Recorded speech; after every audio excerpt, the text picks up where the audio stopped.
Prav prisrčno pozdravljam vse skupaj in danes imam eno priložnost govoriti o res morda zelo nenavadni stvari o terapiji s smehom. Kot sem tukaj napisala, je smeh izredno resna stvar in da bi razumeli, zakaj je smeh resna stvar, sem se odločila vam predstaviti sploh izkot izhaja, da bi lahko bil smeh tudi terapija. Dejansko vam želim predstaviti tudi naš inštitut, kajti mi smo zelo resna inštitucija, ki se profesionalno ukvarja z smehom, z znanstvenimi raziskavami, tako v kliničnih okoljih, je organizator tudi mednarodnih konferenc, kongresov z mednarodno udeležbo, povezujemo se z ljudmi, strokovnjaki iz tujine, ki že uvajajo to smejalno terapijo, tako v zdravstveno nego in oskrbo ljudi, kot na to v samo oskrbo po smrti, torej tistih, ki žalujejo.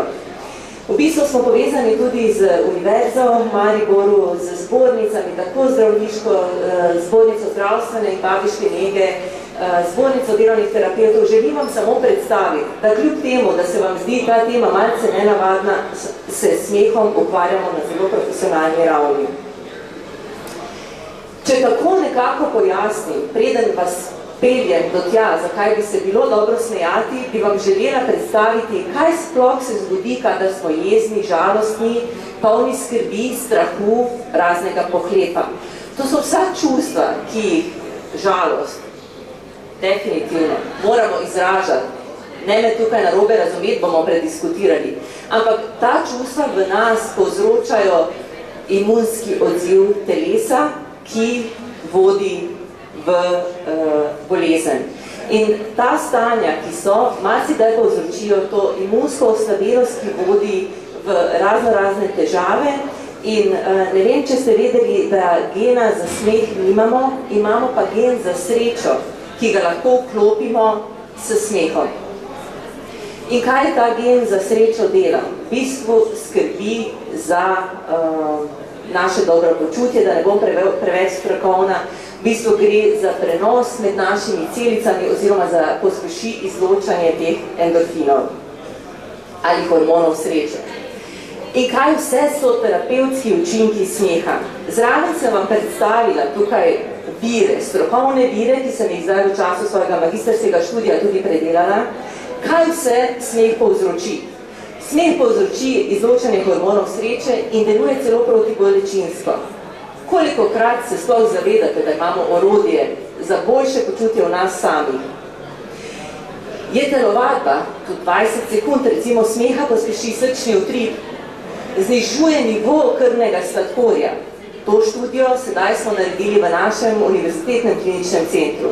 Vpliva celo na krvni tlak, srčno-žilni sistem, zmanjšuje stres, vpliva na depresijo, demenco in nenazadnje obstajajo tudi viri, ki dejansko navajajo, da uvajajo smeh kot dopolnilno terapijo na področju geriatrije, to je oskrbe starostnikov, psihiatrije v hospicu, pri oskrbi bolnikov z rakom in pa na intenzivni terapiji.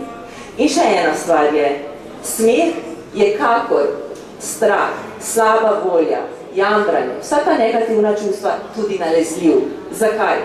Zaradi naših zrcalnih nevronov, to je približno novo področje nevroznanosti, ki ga sedaj odkrivajo, ampak dejansko se z vsemi temi čustvi tudi okužimo. Ne vem, s katerimi ljudmi se raje družite, z pozitivnimi ali negativnimi. Gremo naprej. Kaj pa je sploh smejalna terapija, ali smejalna vadba, ali joga, ali kakorkoli jo boste imenovali? Je v bistvu koncept, je vadba, je isto, kot če se odločite za tek. Enostavno je vadba, za katero se odločimo za smeh, ki ne potrebuje nobenih šal, komedij, nekega zunanjega razloga. Smejimo se lahko brez razloga. Združuje v bistvu te smejalne vaje, igrive vaje, igrivo z dihalnimi vajami, kaj povzroči vnos kisika, začnejo se izločati vsa ta biokemija v našem telesu, in pa naše telo ne loči, kadar se smejemo narejeno ali iskreno. Bistvena informacija, tudi če delamo vaje smeha,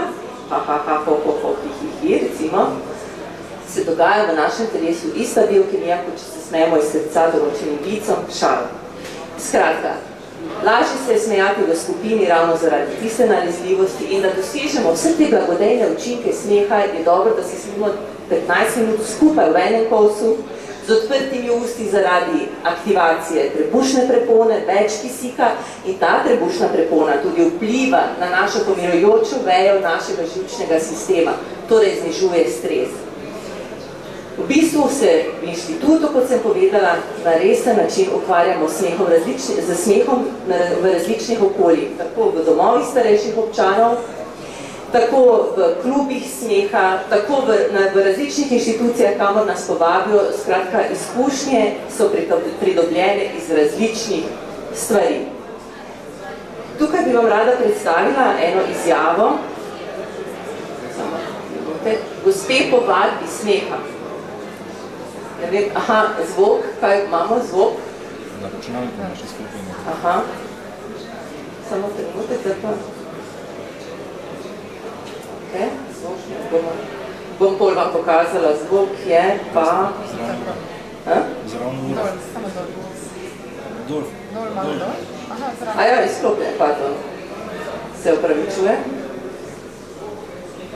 To je gospa iz doma Danice Vogrinec, kjer imajo redno vadbo smeha.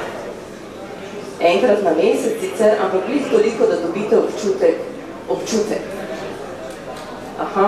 Ni priključen, verjetno na zvočnik. V redu, ne moram vam tudi. Nažalost, v redu, je že tako prav. Samo trenutek.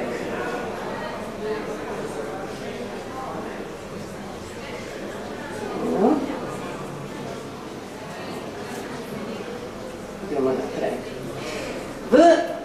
Rekla sem, da smeh vpliva na počutje. Ljudje, nekako, ko se znajdemo v žalosti, v žalovanju, tudi v procesu spremljanja naših najbližjih v umiranju, je tisto počutje, ki nastane različno. Prihaja do različnih čustv in zelo dobro je dr. Počivalšek povedal, resnično svojci, da si v zadnjih trenutkih postanejo lahko zelo napadalni s kakšnimi izrazijo to napetost in včasih je potem veliko težje to tudi sprejeti, če ne razumeš stvari. In smeh kot takšen, kaj bi vam rada tukaj predstavila, vpliva tudi na počutje. Mi smo v klubu smeha naredili eno študijo, kjer smo merili počutje pred vadbo in po vadbi, to pomeni pred smehom in po smehu. V tej skupini ljudi so bili tudi takšni, ki so imeli recimo trenutek, da so se soočili z neozdravljivo boleznijo. V skupini so bili tudi takšni, ki so morda izgubili koga najbližjega. V skupini so bili tudi takšni, ki so prišli z zelo težkimi situacijami, recimo brezposelnosti. Skratka, bila je res pisana paleta ljudi. In poglejte, po teh vadbah so imeli oni sami občutek, ki so ga ocenjevali, da se je znižal stres za 60%. Imeli so višjo raven energije, povezali so se med seboj, bolj so se zavedali dihanja. Skratka, ti rezultati kažejo, da so učinki na počutje. In kaj se dogaja v našem zdravstvenem sistemu? Ko pridete v bolnišnico, kaj tam najdete, vidite? Kaj? Na kak način izgleda bolnišnica? To je ena resna inštitucija, kjer dan današnji komaj da najdeš kakšnega nasmejanega človeka in če se povežemo z vsem tem, kaj sem naštela prej, zakaj je sploh smeh dober, bi potem takem morale biti bolnišnice pozitivno naravnane, nasmejane. Imamo en lep pregovor, smeh je pol zdravja. A to vemo? Ali to čutimo ali se tega zavedamo? Poglejte tega pacienta. Bolnišnice danes, ne vem, če vidite zelo dobro, je nasmejan, kljub temu, da je starejši gospod, bolan, obkrožen recimo z smejočimi slikami, fotografijami, okolje. Na to sploh ne dajemo pozornosti. Včeraj sem čakala enega zdravnika in je bil odpuščen en gospod iz bolnišnice. Reševalc ga je naložil na tisti voziček na koleščkih, čist neudobno, in je čakal tam sred hodnika, da so vse papirologije uredili. In ko je šel, je rekel, adijo bolnica, upam, da te nikoli več ne vidim. In sem rekla srečno, ker sem sedela zraven. Od njega se ni poslovil en človek, on je rekel, nasvidenje gospod, srečno. Sedela sem za sestro, ki je pred 3 tedni umrla, vam bo povedala to svojo izkušnjo. Sva čakali v protibolečinski ambulanti. Se veste, laboratorij, ne, dobiš številko, da ja, ne, se kje da je red, vrsta. In se oglasi iz tistega zvočnika. Številka 196 pred ambulanto 5. Številka 100 pred ambulanto, ne vem toliko. Številka ta, in kot iz neba Božji glas, gospa s številko, toliko in toliko, prosim, pridite pred. Gospod s številko. Veste, kakšna razlika je to? Malenkosti, recimo boste rekli, ampak zdi se mi, da je zdravstveni sistem postal avtomatizem, si jamrajo stroški, ampak vnašati ene te stvari, ki slonijo na znanstveno dokazanih dejstvih, bi to prineslo tako bolnikom, tako zaposlenim, tako ne nazadnje celotnemu zdravstvenemu sistemu, od katerega jamrajo vsi. Umiranje je resnost. Kaj se zgodi? Sama sem bila, pravzaprav vse medicinska sestra, ampak sem delala nekaj časa na pljučnem oddelku in tam v povprečju umre največ ljudi v splošni bolnišnici Maribor. In ponavadi, kadarkoli smo zaznali to umiranje, smo to osebo vedno peljali v prostor, kjer je bil sam ali potegnili špansko steno. Takrat sem začela razmišljati o smrti. Nihče na svetu ne bi smel umreti sam. Nihče. Ko sem bila sedaj s sestro, ki je umirala, imela je raka, ampak zelo kratkem času je umrla. Je moj edini cilj bil, ne boš sama, ko boš umrla. Bila sem z njo, držala sem jo za roke in ko bi vi videli, kaj se dogaja z človekom, kako od tistega straha, tudi če ni več komunicirala, vidite puls, vidite dih, opazite roke. In zdi se mi, in mislim apeliram na vse vas, ki ste iz stroke, meni se bi zdelo prav, da bi zdravstveno osebje, ko bi videlo, ne vem, kaj se dogaja v sami bolnišnici za svojcem, ali obvestilo svojce, ta vaša oseba, draga, ne vem, se poslavlja, je v procesu poslavljanja, ali da je nekdo ob njem. Mislim, da nihče na svetu res ne sme umreti sam, razen res, če se to ne zgodi, ampak jaz, ko sem prišla k svoji sestri v bolnišnico in sem jo videla v tisti sobi samo noter, meni se to zdelo nekaj najbolj groznega. Pa sem bila zraven pri različnih smrtih pred davnimi leti, ko sem še delala v bolnišnici in je bilo to. Bila sem z njo tudi, ko je preminila.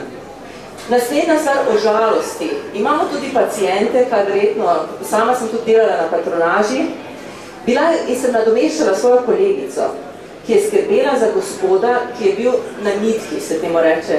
Govorim vam izkušnja, nitka. Gospa je jokala in jokala.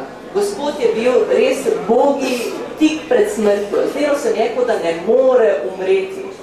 In ko sem se pogovorila z gospodom, da ga je spustila. Naslednjo jutro me je klicala, hvala vam, je umrl. Mislim, da bi bilo nujno v zdravstvenem sistemu, jaz zdaj v tem trenutku ne vem, nujno govoriti o smrti na drugačen način. Ne tako, kot smrt je, o rojstvu govorimo ogromno, o smrti pa se ne dotikamo različnih aspektov, kot ste vi rekli, tudi različnih pogledov, ne vem, želimo da ga vprašamo tistega, ki umira, želite mogoče ali duhovnika, ali želite svojca ob sebi, koga želite. V glavnem, da ne bom predolga, tukaj bi lahko govorila, smrt, velik tabu, o tem sploh ne govorimo, kot da ga ni, se zgodi, vsaj jaz osebno imam takšno izkušnjo, tudi sama nisem vedela, na kak način naj k svojim svojcem pristopim, vedela sem za diagnozo, vedela sem izid, ampak zdi se mi, da smo vsi, oziroma da so vsi na nek način bežali, mene je bilo pa strah povedati. In seveda svojci velikokrat v dilemi, kako se vesti, kaj sem mislila s tem. v klubih se znajdejo tudi ljudje, ki doživijo smrtno izkušnjo, recimo, imajo, na primer, svojca in čutijo krivdo, da se smejijo, ker bi morali biti žalostni. Ampak to ne pomeni. Mi tukaj, recimo, jaz sem doživela v svojem, po izredno močnem smehu, recimo, je prišlo jok, je prišlo odpuščanje, ne vem, je prišle solze. In kaj se zgodi? Kadarkoli smo se mi, to vam govorim iz teh smejalnih srečanj, smejali, se znano zgodi, da je ta smeh prepotegnil ali odprl na plano stvari, ki so bile nekje noter. Ljudje čutijo olajšanje.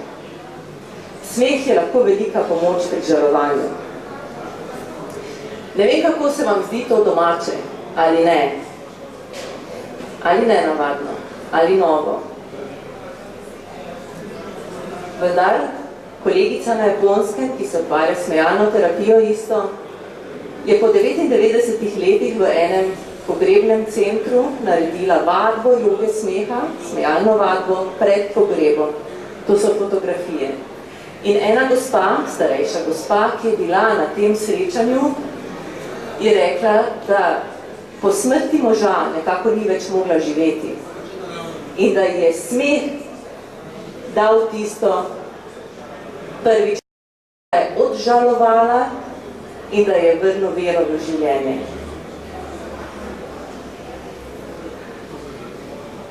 Jaz sem vam tukaj, da ne bom govorila samo na svoji izkušnji. Prosila sem vse, ki jih poznam, če ima kdo kakšno izkušnjo. Dobila sem zelo zanimive stvari, vam lahko mogoče preberem, ste za to. Za smejalne terapeute je prišel en fant pred 2 letoma, ki je bil malce odmaknjen tisti trenutek, ampak v redu. Po 2 letih mi je poslal pismo. Moram ti povedati eno stvar, ki verjetno meni še ne veš. Meni je pol leta, preden sva se midva srečala, to je na tej smejalnem izobraževanju, umrla 9 mesecev stara hči. In smeh me je dobesedno rešil, da se nisem potopil v morju žalosti. Oziroma, da sem lahko shendlal, tako dobesedno navajam, vso to težo občutkov. In spodaj, toliko da veš, da imaš uspešne primere v Sloveniji že rešene. Skratka, naslednja stvar je bila ena gospa, ki mi je pisala, ko so negovali svojo mamo, ki je zbolela za rakom. Glede umirajočih pa še to mi je napisala. Moja mama je več kot leto dni počasi umirala za rakom. Od začetnega joka in žalosti smo se kasneje usidrali v veselje. Veliko več kot v preteklosti smo se smejali, šalili, norčevali iz vsega. Bil je Sveti Peter, bil je pogreb, naprimer mami je rekla, da želi klasiko, ker se boji ognja, ali da želi krsto na turbo pogon, da ne bi kje na sredi obtičala. V glavnem, vsi v naši družini imamo jok in smeh v isti vreči, vendar vedno poskrbimo, da je smeha več. To nam da moč za premagovanje raznih preizkušenj za optimizmom. Izkušnja. In seveda boste rekli z strankami, z ljudmi, nekateri prihajate tudi iz poslovnega sveta, gospa se ukvarja z računovodstvom, jaz se ne poznam. Kljub resnemu poklicnemu področju, vedno poskrbim za smeh, tako da izpostavim smešne plati raznih problemov. In napisala je, tipičen primer dobre prakse je bila vdova, ki je prišla 3 dni po moževem pogrebu k meni po nasvet, kaj naj naredi s pokojnikovim podjetjem in kakšna bo obdavčitev te dediščine. Na koncu je šla iz pisarne smejoča, potolažena, s pridihom rahlega sramu, da se je lahko navkljub vsemu smejala. O sramu sem vam govorila. Vendar pa se je počutila olajšano, potolaženo in z novim upanjem. Zdijo se mi to zelo pomembne izkušnje iz sveta, in kolegi iz tujine obravnavajo, oziroma tudi na pogrebih, na nek spoštljiv način izrazijo tudi ta smejoči del tudi pri samem pokopu. Kolegi so mi pisali dejansko, da so pokopali svojega člana iz kluba smeha na ta način, da so spustili balon in smejoče balone v zrak. Svojci so se pri enih tudi strinjali, da si v znak tega miru podajo roke z spoštljivim nasmeškom, ker je bil ta človek vedno nasmejan, pozitiven in na ta način so ga ohranili v tem pozitivnem spominu. Tako da izkušnje in sveta so različne. In kje se dogaja ta smejalna terapija? V raznih klubih smeha, v društvih, v šolah, tudi na radiju, recimo lahko na spletni strani slišite, učimo se smejati, delovnem mestu, individualna terapija, skratka, smeh je tisto, kar je v nas samih, a se razlikuje od te smejalne terapije, kajti tisti, ki dela z človekom, dela na energetski ravni. In tisti človek, ki vas recimo zdaj na ta način uspe prestaviti iz tega stanja v drugo stanje, to pomeni, da vas odpre, pade maska, da se začnete smejati, potrebuje ogromno energije, znanja, subtilnosti, na kak način priti tukaj noter. Vsak človek je individuum. In zaključek, nekako, to so fotografije vadbe smeha v domu Danice Vogrinec v Mariboru, starejši ljudje, ki se smejijo. In prej sem vam omenjala raziskave, ki potekajo, delujejo. A vendarle,